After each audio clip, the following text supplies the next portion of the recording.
And a very good afternoon, everybody, and welcome to another edition of the Hockey Night on Broad Flyers pregame show day edition. Today, the Philadelphia Flyers head to St. Paul, Minnesota, to take on the Minnesota Wild as they meet for the second time of two meetings this season. A pleasant good afternoon, everybody. I'm your host, James Scorza. For the next 30 minutes or so, we'll get you set for this upcoming matchup on this Saturday afternoon. After a stellar performance on Thursday night for the Flyers and a little bit of history on South Philly, the Flyers are trying to get off to a real good start like they did the last previous games. And like we always do on this very important program, we check out the recap of the previous game. Well, the big story of the night was not just the presence of the Flyers playing very, very well on that night. It was also a presence of a forward by the name of Scott Laughton. As the first period came and went for the Flyers, had a shot advantage in that first period, and pretty much the same in the second period as well. But Alexei Kolosov was the big story in that first and second period, along with Detroit's Cam Talbot, and they were both solid early on in the first and second period. Like I mentioned, the big story in this game was basically the forward of Scott Laughton making his presence known. And later on in the second period, the Flyers will get an advantage and get on the board by a slap shot by Laughton and beating Cam Talbot to give the Flyers an early 1-0 lead. Or late in the third period, to give the Flyers a 1-0 lead. Early on in the third period, the Flyers, that was all the scoring that happened in that second period. So that was basically the storyline all game long. It was basically one side of the fence looking very good on the Flyers then, and Detroit on the other hand basically looking like the same team that I mentioned on the pregame show, that they have not looked as well in the pregame, not looked well in this previous game. And the presence of I'm keep on saying presence, but the real thing about Detroit was really the factor is that they were not the same team as they were last season, and it showed on Thursday night as well. Early on in the third period, Scott Laughton will make history after getting goal number 99 of his NHL career. Will get goal number 100 and will make it a 2-0 Flyers lead early on in the third stanza. Later on in the 4th-minute mark, Detroit will try to get a response, and they will find it as they beat Alexei Kolosov. That was Ben Sherratt's shot, beating Kolosov clean, and the Flyers will make it Detroit will cut the Flyers lead at 2-1 after around the 4-minute mark. But just a few minutes later, the Flyers will Detroit try to get back an opportunity here to take matters in their own hands, but a magnificent save by Alexei Kolosov later on in that game is that the Detroit was responding, but they were not getting a response on this night. Alexei Kolosov, being stellar like he was, kept the deficit at a 2-1 Flyers lead.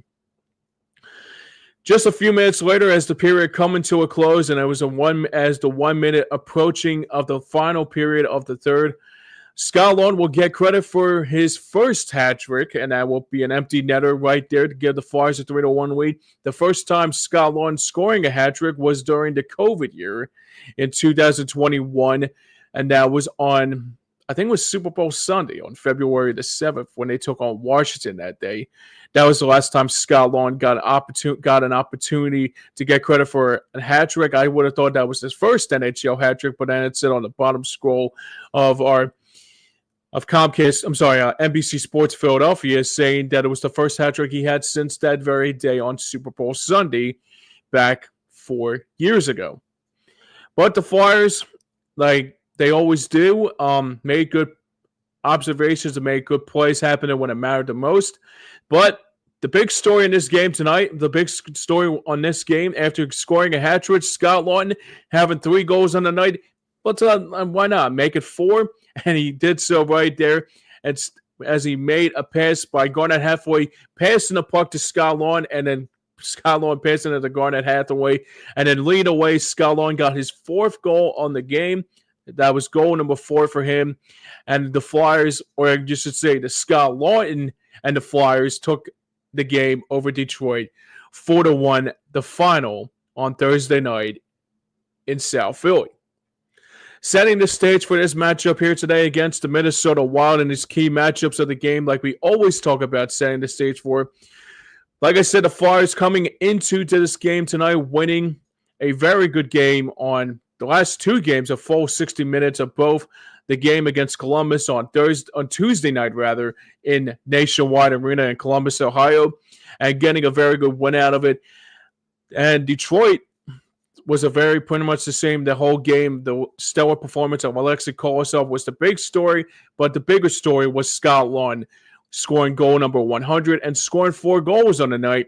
And right now, the Flyers, are 8 in the conference right now and are in 4th in the Metropolitan Division coming into today. For Minnesota, they are the second best team in the Central right now and also second in the Western Conference behind the Winnipeg Jets on this very important Saturday. And the one thing that Minnesota has on this team is that they have a lot of scoring on this team and also the stellar star player that they have in Kirill the Thrill Kaprizov, who leads the way with 43 points on the season and has 18 goals and 25 assists along the way and could be an all-star when it's all said and done when the two clubs battle when they battle in that 4 Nations Cup or whatever it's called. I'm trying to get used to that.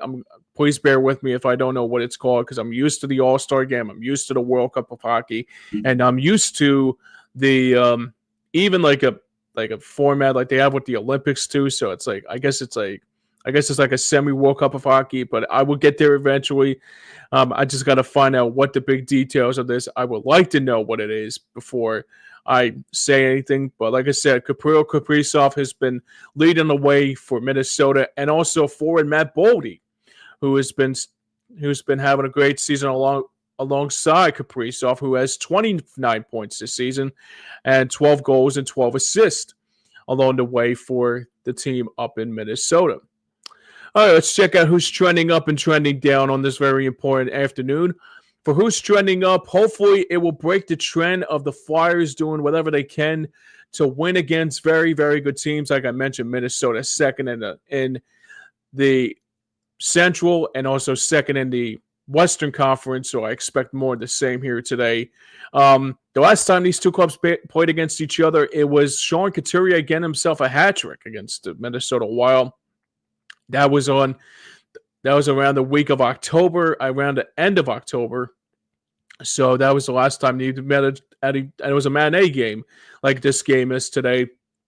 And that was on Saturday, October the 26th, when Sean Couturier had himself a night, and also was a back and forth affair. Minnesota taking the lead, and then the Flyers finally taking the lead on that one, as the Flyers have the advantage on this one. So I expect probably more of the same here today against Minnesota. But Minnesota, like I said, coming into this game they got a little bit of a chip on their shoulder after a poor performance on Thursday night as they lost to Edmonton 7-1 over against Connor McDavid and the Edmonton Oilers. That was a 7-1 whomping over at XL Energy Center. So I'm expecting more of the same here today. Like, if Minnesota's going to have their hair on fire and try to have a chip on their shoulder, they'll probably have a better advantage against the Flyers today. So, I'm not saying I'm being like anti-Flyers here. I'm just saying that Minnesota usually, if they play like a really bad game like they do, they never like let up. So the same thing with the Flyers too. So this could be like a get right game for the Minnesota Wild, and Kaprizov leading the way, Boldy leaving the way, and also like even goaltender matchups has been really stellar for them, and they're playing really good hockey right now. I think that's the one thing I'd take out of it too. So just keep a close eye on that number 97 for the guys in Minnesota over there.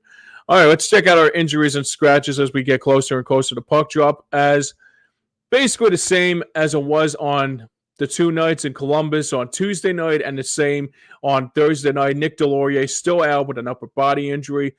For scratches, though, it is Eric Johnson missing his 10th game in a row. I'll get into that very, very soon. Ivan Fedotov, I expect him. I don't know if he got sent down or if he's gotten injured. That's why you saw Alexei Kolosov, Kolosov in goal on Thursday night. And Emil Andre, we're going to miss his second straight game tonight due to that injury that he dealt with on Tuesday night after getting a hit in Columbus, and I expect more of the same tonight. But for Erik Johnson's sake, he has been, like I said, scratched for the 10th straight game in a row. And according to John Tortorella, he will be willing to see some of his youngsters like Yegor Zamora and Emil Andre to see more ice time, leaving Erik Johnson out of the loop. As maybe that's, I mean, if Emil Andre is back in this game tonight, I would expect to see him back in the lineup today. But if he is not, I can see other things in particular to try to do. Basically, like see what, like I said, like John Tortorella is anxious to see what Yegor Zamula and Emil Andre have in store for this game today up in St. Paul. All right, let's check out our starting goaltender matchup today. In goal for the Flyers, and is excuse me. It is Sam Ersson back in goal for the Flyers after a great performance on Tuesday night against the Columbus Blue Jackets. Had a night off on Thursday night against the Detroit Red Wings, so I expect more of the same tonight. And has a record of 6-3-2,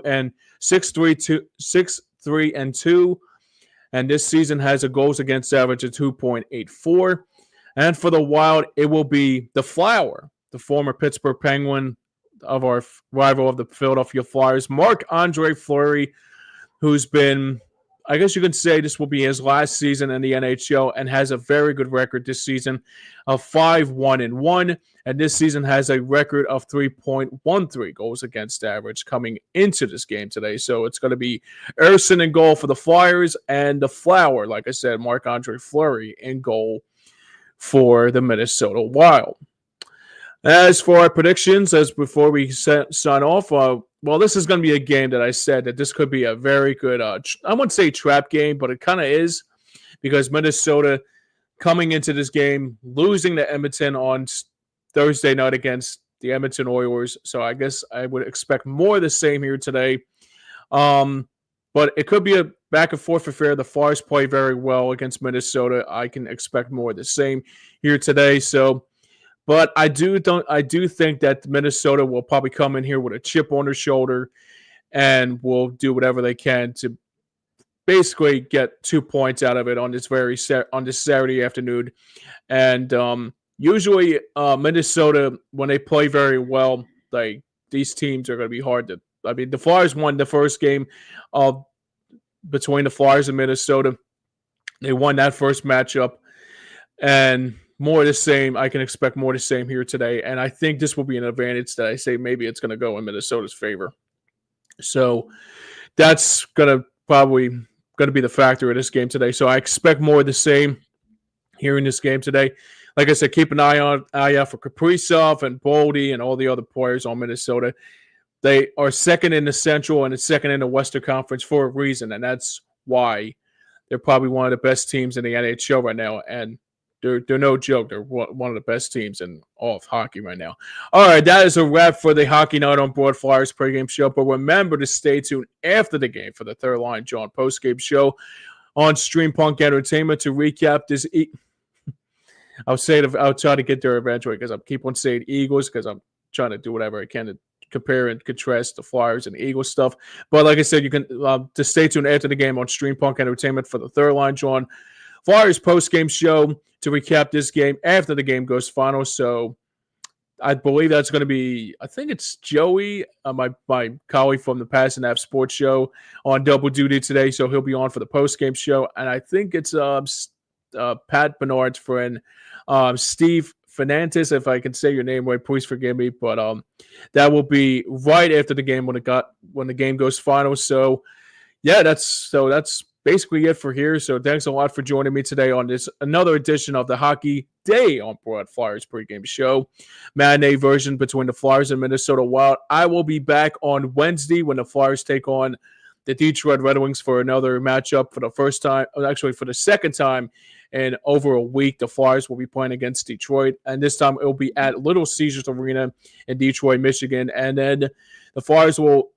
after that, they will play a second game of a back-to-back. They will play the Los Angeles Kings at the Wells Fargo Center and close out 2024 against the Columbus Blue Jackets next Saturday at 7 p.m. against Columbus. So it's like the same teams like back to back, and either they're going to be on the road, or they're either on they're either at home or on the road against the same similar teams that they just faced off in the last couple of weeks.